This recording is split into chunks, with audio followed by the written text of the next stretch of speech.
Evans City sort of first as a recreational place that would come up here and hang out in people's camps. And then, later on, it just happened to come into my life again as a place we shot Night of the Living Dead. And then it came back into my life again as being a place where my father-in-law decided to move a manufacturing operation out of Allegheny County into Butler County for, tax reasons. Very weird, So I'm back in Evans City again.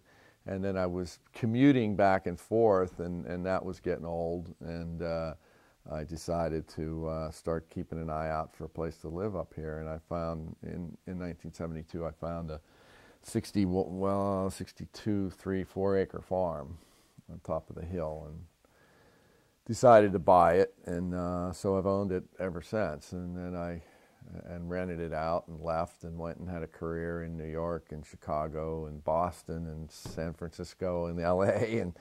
And 4 years ago kind of came to I made a pact with myself that I'd never get rid of the farm. I would never just sell it so that money went into a bank, because I knew myself I'd blow the money and then the whole thing would be gone. So the pact that I made was that I would never sell it unless it was to buy something better or something else that was different. And of course, I could never find anything better. So for almost 30 years, it was just being rented and not being lived in by me. And I've just kind of made a decision in my life to give up that lifestyle and traveling all over the country.